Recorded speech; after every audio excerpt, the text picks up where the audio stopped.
Baik, selamat pagi. Selamat pagi, Bu. Selamat pagi, Bu Anin. Dan selamat pagi, Dokter Ibu Desa. Eh, Pada pagi hari ini saya akan melakukan presentasi terkait dengan laporan keberlanjutan PT Mitra Pinastika Mustika Tbk.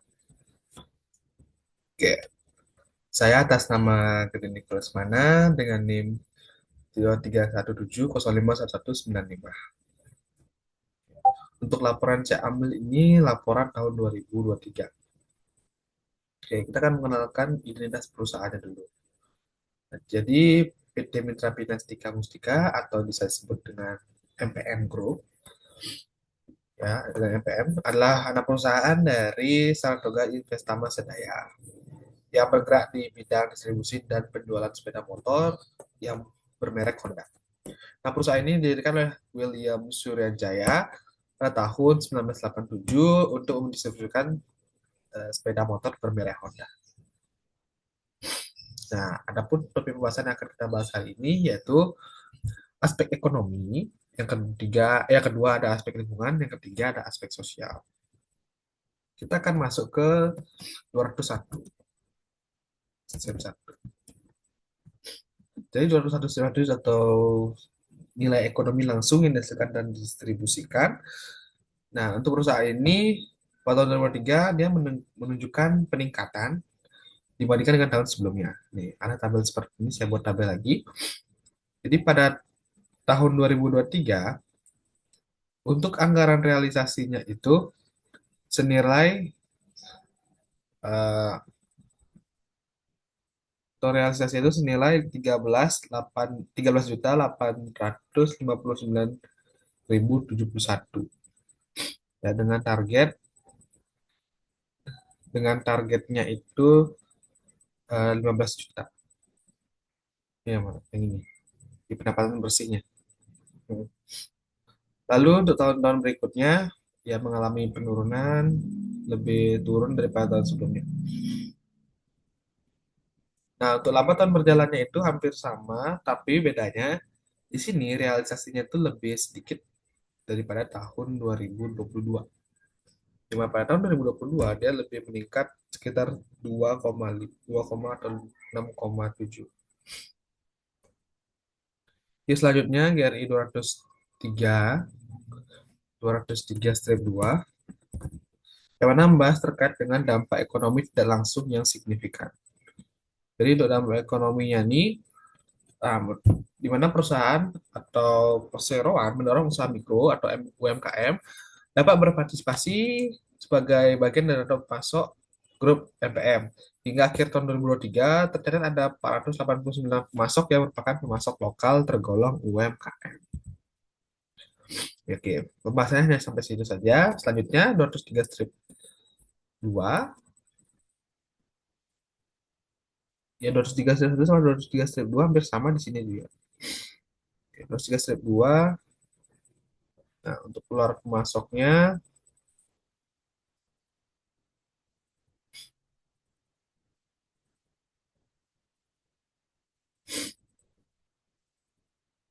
ya sorry, sebentar.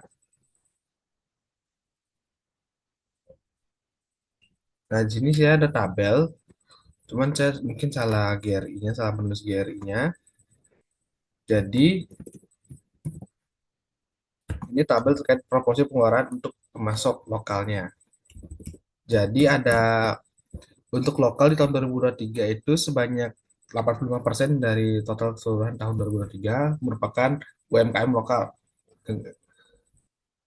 Berbeda dengan tahun sebelumnya yang mana hampir keseluruhan untuk 92% itu adalah lokal.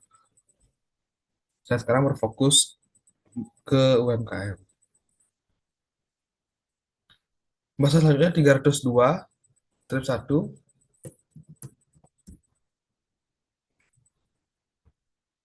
yaitu membahas konsumsi energi dalam organisasi. Nah, di dalam tabel PT saya, nah untuk perusahaan head office itu penggunaan listrik itu lebih sedikit ketimbang dengan MP Mulia, MPM Mulia.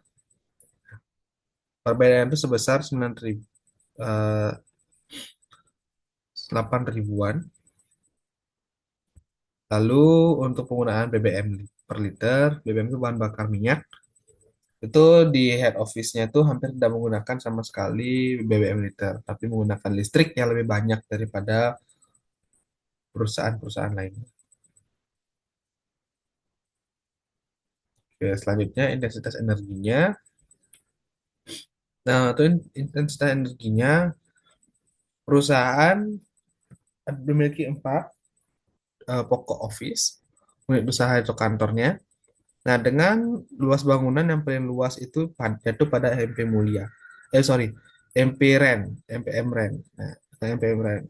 Yang mana juga, tapi untuk intensitas energi listrik atau penggunaan energinya itu lebih sering digunakan pada bagian MPM Insurance atau Tower. Selanjutnya 302 strip 4. Nah, untuk 302 strip 4 itu membahas terkait dengan pengurangan konsumsi energi. Nah, menurut laporan pada keuangan yang telah mereka sajikan bahwa tahun 2023 ini mereka tidak dapat menurunkan angka konsumsi energi dalam rangka berakhir masa pandemi. Ya, Oke. Sehingga berakhirnya masa pandemi sehingga mobilitas dan perjalanan dinas jauh meningkat dibandingkan tahun sebelumnya. Hal ini dipengaruhi oleh lockdown, di mana pas lockdown mereka hampir berhenti untuk distribusi. Jadi itu hal yang mempengaruhi dan mengapa sekarang meningkat karena kembali seperti normal lagi. 303 strip 1 terkait interaksi dengan air sebagai sumber daya bersama. Nah, pemanfaatan air di kantor dan gudang pada perusahaan MPM ini digunakan untuk aktivitas pencucian kendaraan, menjaga fasilitas sanitasi, dan menyiram tanaman di sekitar kantor dan gudang di mana air bersumber dari PDAM dan air tanah. Jadi sudah jelas bahwa mereka itu menggunakan air untuk fasilitas kendaraan seperti pencucian dan fasilitas sanitasi. Nah, untuk penjelasannya ini cukup sederhana ya, cuma satu satu gini saja, satu paragraf. Jadi kita tidak tahu berapa banyak jumlah air atau interaksi air yang mereka gunakan selama tahun 2023. Lanjut 303 strip 2, yaitu terkait dengan manajemen dampak dan berkaitan dengan pembuangan air. Nah, perusahaan ini memiliki yang namanya MPREN, yang mana telah memiliki instalasi air limbah atau IPAL dalam proses air agar layak dan sesuai standar sebelum dilakukan pembuangan ke saluran pembuangan. Nah, adapun tahap yang mereka lakukan, yaitu air limbah pencucian ini atau air limbah pencucian yang digunakan untuk mencuci kendaraan dikirim ke unit persedimentasi, lalu dimasukkan ke bak pengendapan, baru dimasukkan dengan oil trap tertutup, lalu bak kedua, ketiga, setelah itu difiltrasi, lalu ditaruh di bak kontrol untuk mengecek kondisi, baru dicek flow meternya, baru outlet menuju saluran kota di Jalan Kenari. Nah, adapun juga MPM Mulia memiliki sistem pemakaian air hujan atau SPAH, terdiri atas sistem penampungan air hujan PAA dan sistem pengolahan air hujan. Oke, selanjutnya 303 strip 5 yaitu konsumsi air. Nah, untuk konsumsi air ini didominasi oleh MP Mulia, di mana MP Mulia menggunakan air megaliternya itu mendekati 25.000, jadi 2.400 24.329. Berbeda dengan MPRN yang lebih ke sedikit ya, tapi untuk jumlah karyawannya itu mendekati hampir sama. Sedangkan untuk intensitas airnya jelas beda banget karena pemakaian air yang digunakan sudah cukup berbeda, jadi intensitasnya juga sudah pasti berbeda. Oke, selanjutnya 305 strip 1 yaitu dengan emisi GRK atau cakupan satu langsung. Jadi untuk emisi GRK atau cakupan satu atau skup satu itu MP atau head office, MPM head office atau HO itu tidak memiliki yang namanya emisi GRK langsung. Berbeda dengan tiga kantor lainnya. Nah, untuk kantor yang paling banyak menggunakan yaitu EPF Insurance dengan total 219.381.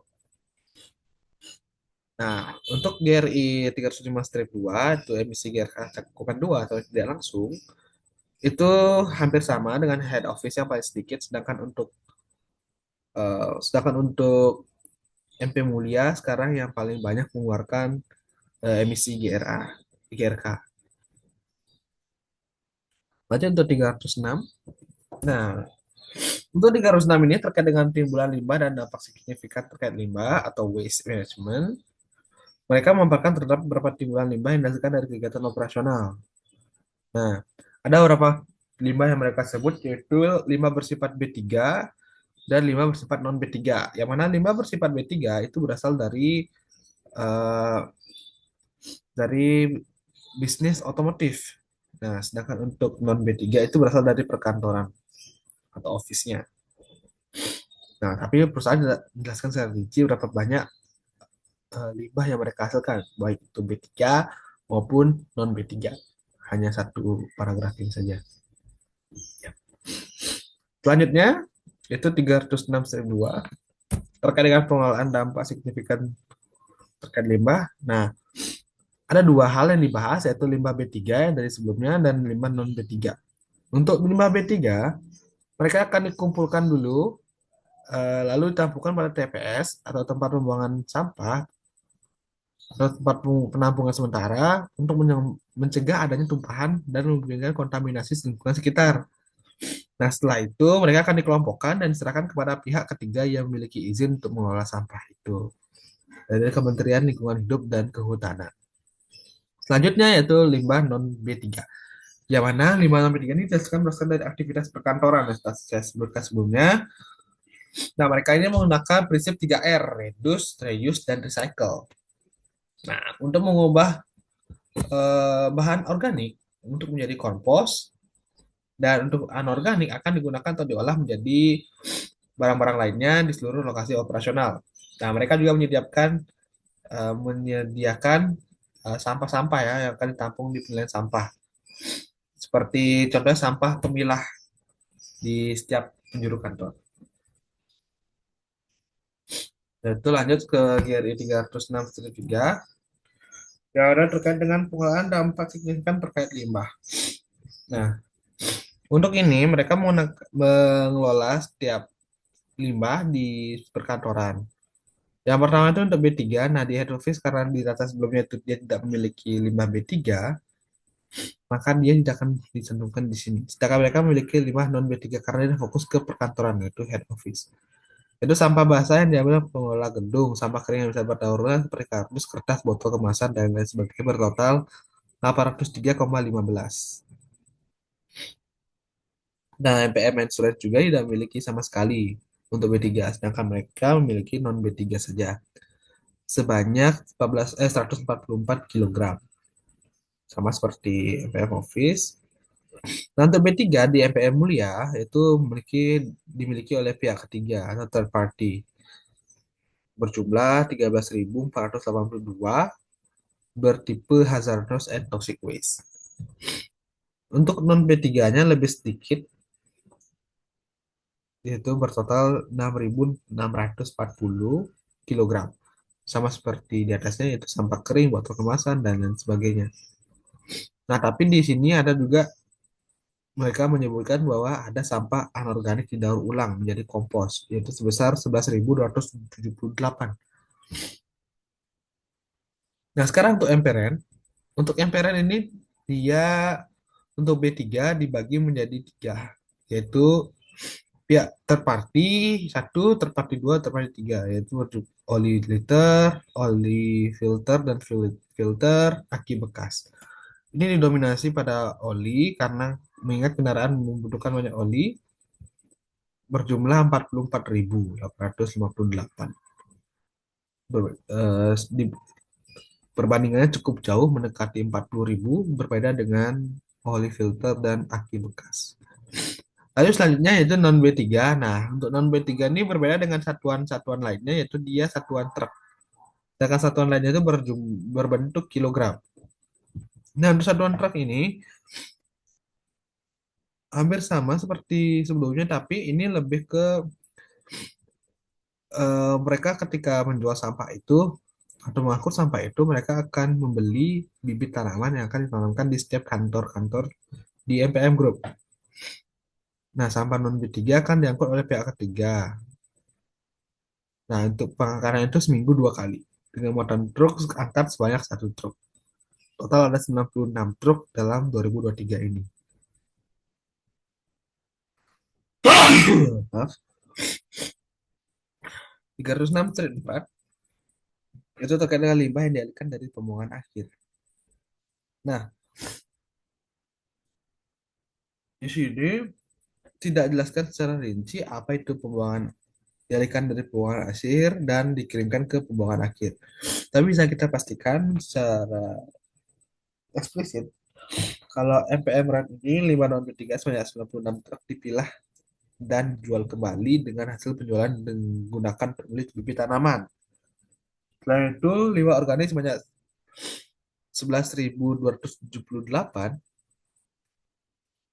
itu didaur ulang menjadi kompos. Itu untuk MPM mulianya. Kalau TPM lainnya itu ada 9.640 kilogram limbah dan non B3 disetorkan ke bank sampah untuk daur ulang.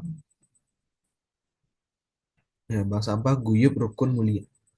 Terus MPM Head Office, mereka berhasil mendaur ulang 403,15 kilogram sampah non B3 melalui kerjasama dengan Bank Sampah Sumber Mutiara Tangerang. Sumber Sampah Mutiara Tangerang. Lalu yang terakhir MPM Insurance, AKR Tower, sebanyak 144,3 kilogram limbah non B3 disumbangkan kepada masyarakat RW di Ciledug untuk dimanfaatkan kembali. Ya, ada di dalam laporan.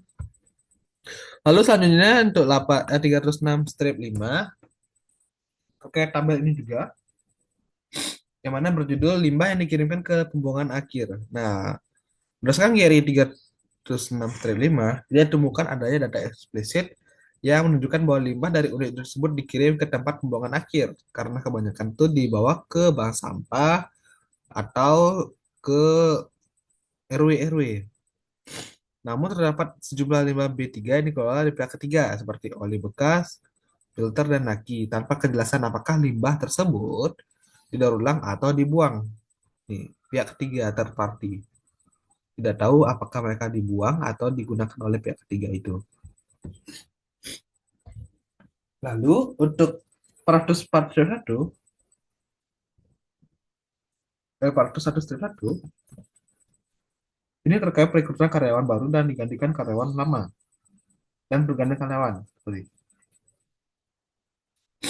Nah, untuk berdasarkan jenis kelamin, ini karyawan barunya didominasi oleh pria dengan total itu 104, 104 dan perempuan 70. Perbedaannya itu 59, 59,77% dan 40,23%. Selanjutnya itu berdasarkan umur. Nah, untuk umur didominasikan oleh umur di bawah dari 30 tahun. Terkantor di atas 50 tahun sangat sedikit, hanya berjumlah 1, yaitu 0,58%. Nah, jika berbeda dengan rasio berdasarkan wilayah kerja, ini didominasikan oleh eh, masyarakat di wilayah Jawa. Itu sebanyak 73% dari total keseluruhan masyarakat yang ada di kantor. Selanjutnya yaitu pada perekrutan, maaf, ada pergantian atau perputaran karyawan 2023. Nah, pada pergantian karyawan ini ada didominasi juga oleh laki-laki sebanyak 91 orang dengan 65% dari total keseluruhan dari berdasarkan jenis kelamin. Lalu yang kedua itu berdasarkan usia atau kelompok usia, didominasikan oleh umur 30 sampai 50 tahun dengan total 74 orang dan 53% dari total keseluruhan. Untuk yang dari 50 tahun ini mungkin karena pensiun. Total 16 atau 11% dari 100%. 401 strip 2. Nah, 401 strip 2 ini terkait dengan tunjangan yang diberikan kepada karyawan purna waktu yang tidak diberikan kepada karyawan dalam pada kurun waktu tertentu atau paruh waktu. Nah, di sini tabel hanya menjelaskan ya, yes, no, karyawan kontrak. Nah, untuk tunjangan kesehatan health bisnis, hampir keseluruhan karyawan tetap mendapatkan seluruh manfaat-manfaatnya seperti tunjangan asuransi kematian, tunjangan hari tua, ya BPJS kesehatan, BPJS ketenagakerjaan, cuti melahirkan, cuti menunaikan kegiatan keagamaan dan car ownership program. Nah, berbeda dengan karyawan kontrak yang mana memiliki total ada 5 hal yang mereka boleh, yaitu tunjangan hari tua, BPJS kesehatan dan ketenagakerjaan, cuti melahirkan dan cuti menunaikan kegiatan agama. Sedangkan tunjangan kesehatan, asuransi kematian dan car ownership atau COP itu tidak tidak memiliki wewenang mereka. Lalu selanjutnya Perpres 3 Strip 1 itu terkait sistem manajemen kesehatan dan keselamatan kerja atau K3. Nah, untuk di sini pada laporan kewajiban perusahaan mereka tidak mencantumkan jenis sistem K3 yang mereka gunakan. Namun mereka mengatakan bahwa pengelolaan sistem keselamatan atau K3 ini dilaksanakan oleh tim internal yang ditunjuk masing-masing lokasi kerja. Nah, tim ini memiliki tugas dan tanggung jawab dalam mengembangkan rencana strategis untuk menciptakan lingkungan kerja yang aman dan sehat melalui berbagai macam program. Nih,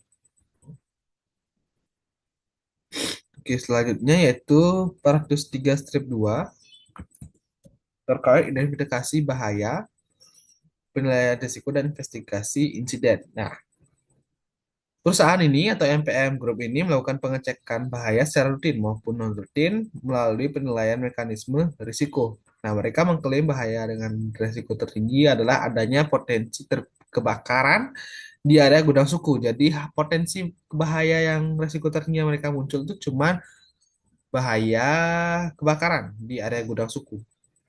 Nah, ada pula pada MPM REM mereka telah melengkapi hasil identifikasi risiko mereka dengan SOP dan instruksi kerja atau IK untuk panduan K3 di perusahaan. Nah, mereka juga mengatakan bahwa mereka wajib investigasi pada setiap terjadi insiden agar mengidentifikasi akar penyebab terjadi insiden dan memberikan rekomendasi tindakan perbaikan yang dibutuhkan seperti melakukan wawancara atau observasi secara lapangan. Selanjutnya untuk Partus 3 strip 3 yang mana menjelaskan terkait dengan layanan kesehatan kerja. Nah, untuk layanan kesehatan kerja, perusahaan ini memberikan perhatian terhadap kesehatan secara merata baik itu pekerja maupun non pekerja. Perusahaan melayani perusahaan melayani seluruh karyawannya menggunakan secara preventif, promotif, dan kuratif. Nah, untuk preventif ini didominasi pada kegiatan medical check-up di seluruh kantor.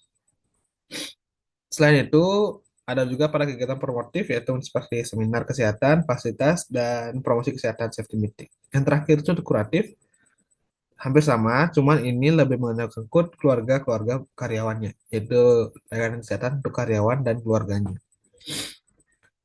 Selanjutnya, Partus 3 strip 4 yaitu partisipasi, konsultasi, dan komunikasi kerja tentang kesehatan keselamatan kerja. Nah, di sini menjelaskan bahwa MPM REN ini mengatur mekanisme partisipasi konsultan komunikasi terkait K3 yang melibatkan keseluruhan karyawan. Nah, mekanisme dilakukan oleh partisipasi karyawan dalam identifikasi bahaya dan melaporkan insiden yang terjadi, mengkomunikasikan kebijakan dan prosedur terkait K3 melalui berbagai media komunikasi serta menyediakan ruang dan waktu bagi karyawan yang berdiskusi mengenai kendala dan mereka hadapi untuk bekerja dengan aman. Oke, selanjutnya Partus 3 strip 5 yaitu terkait pelatihan bagi pekerja mengenai kesehatan dan keselamatan kerja. Nah, di kantor MPM REM mengadakan pelatihan K3 kepada karyawan secara offline dan online ya untuk semua area di MPM REM. Nah, topik pelatihannya itu diberikan mencakup seperti basic safety, basic first aid, dan basic firefighting, Fire Drill and Medevac. Nah, sementara di MPM Head Office atau HO di tahun 2023 telah menyelenggarakan dua pelatihan, yaitu eh, pelatihan pemadam kebakaran yang diikuti oleh 5 orang peserta dan pelatihan tanggap darurat gempa bumi kebakaran yang diikuti oleh 85 orang peserta. Nah, ini jumlah topik pelatihannya itu yaitu HSE pertemuan pertama 392 partisipasi untuk seluruh perusahaan dan sosialisasi HIV dan AIDS. Hampir seluruh penyerah mengikuti. Oke, selanjutnya peningkatan kualitas kesehatan kerja. Nah, untuk peningkatan kesehatan kerja perusahaan ini seperti yang hampir sama dengan Partus 3-3, di mana mereka membahas preventif, promotif, dan kuratif. Yaitu melaksanakan medical check-up di sini seluruh perusahaan dan mengukur lingkungan kerja meliputi kebisingan, iklim kerja, kualitas udara dan ruangan, pencahayaan ergonomi kerja di berbagai lokasi perusahaan secara berkala. Nah, promotifnya hampir sama, kuratifnya hampir sama. 404. 403-7 itu pencegah dan mitigasi dampak dari kesehatan. Nah, perusahaan ini belum melakukan pengelolaan K3 untuk mencegah dan mitigasi dampak P3 yang terkait langsung dengan hubungan bisnis. Nah, hal ini dikarenakan lingkup kerja grup MP3 tidak termasuk dalam lingkungan kerja berisiko tinggi dalam konteks. Karena risiko tertinggi yang mereka dapati yaitu risiko kebakaran di gudang suku cadang. Ya, karena mereka ini perusahaan yang bergerak dalam bisnis retail otomotif. 403-8 pekerjaan tercakup dalam sistem manajemen kesehatan dan keselamatan kerja. Nah, perusahaan menjelaskan bahwa hampir keseluruhan sistem pengelolaan ketiga ini yaitu keseluruhan kegiatan wilayah operasional dan seluruh karyawan yang mana sesuai dengan UU nomor 19 tahun 1970 tentang tentang keselamatan kerja beserta peraturan Kementerian Tenaga Kerja dan peraturan pelaksanaannya. Jadi hampir keseluruhan karyawan, keseluruhan wilayah itu tercakup dalam sistem K3. 403-3, 403-9. Nah, hingga akhir tahun periode pencatatan, nah mereka tidak mengalami yang namanya zero accident. Zero accident dan tidak ada namanya insiden selama tahun 2023. Begitu juga dengan begitu dengan 403-10 akibat penyakit kerja. Penyakit akibat kerja itu hampir tidak ada, nol. Karena sekali lagi mereka ini bergerak di bidang retail otomotif. Tidak ada sama sekali kejadian. Itu selanjutnya yaitu 404-1 berjudul rata-rata jam pelatihan per tahun karyawan. Jadi untuk jam pelatihan ini, nah ini tidak dijelaskan secara langsung. Jadi total pelatihan itu ada untuk GM atau General Manager. Nah, didominasi oleh perempuan, yang mana perempuan lebih banyak mengikuti pelatihan sebanyak 16,30 jam dibandingkan dengan laki-laki. Ya begitu pula eh,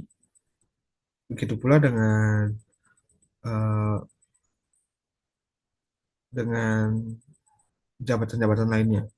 Tapi setelah dari GM General Manager, selanjutnya itu manager, senior manager, supervisor dan staff office itu kebanyakan didominasi oleh laki-laki untuk mengikuti jam pelatihan. 404-2 terkait program untuk meningkatkan keterampilan karyawan dan program bantuan peralihan. Yaitu pada sini pelatihan GRI 404-2 sepanjang tahun 2023 memberikan program pelatihan sebanyak seperti kepemimpinan dan problem solving yang mana ya menghabiskan total waktu 44.580 jam untuk pelatihan dan pengembangan kompetensi karyawan seluruh perusahaan yang tergabung dalam MPM Group dan diikuti oleh 583 karyawan dengan jumlah biaya sebesar 8,4 miliar dalam tahun 2023. Selanjutnya 443 yaitu persentase karyawan yang menerima tinjauan rutin terhadap kinerja dan pengembangan karir. Nah, untuk persoalan melakukan penilaian kerja pada seluruh karyawan atau 100%, ya 100% seluruh karyawan, 100%, di seluruh tingkatan secara periodik. Nah, 2 kali dalam 10 tahun. Jadi mereka mengadakan penilaian itu atau evaluasi itu 2 kali dalam setahun dalam rangka menciptakan budaya kerja yang unggul. Nah, total keseluruhan karyawan yang dipromosikan pada tahun 2023 ini, sebentar,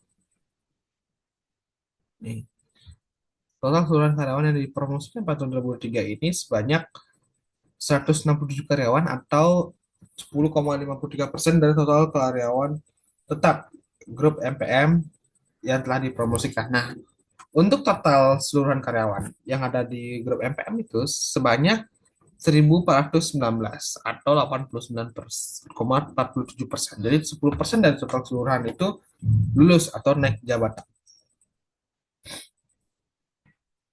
Selanjutnya 405 strip 1 itu terkait keanekaragaman badan, tata kelola, dan karyawan. Nah, di sini mereka memaparkan keberbangan karyawan, yaitu pegawai tetap yang mana didominasikan oleh laki-laki, ya. Dan untuk pegawai kontrak itu didominasikan oleh juga laki-laki dengan total 9,65% dari total keseluruhan pegawai. Untuk berdasarkan kelompok usia, itu kelompok usia yang didominasikan tuh yaitu untuk pegawai tetap adalah 30 sampai 50 tahun dengan total 64%, ya.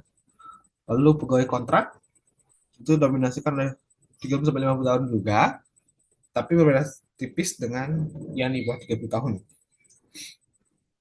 Biasanya yang di bawah 30 tahun ini adalah pekerja-pekerja magang.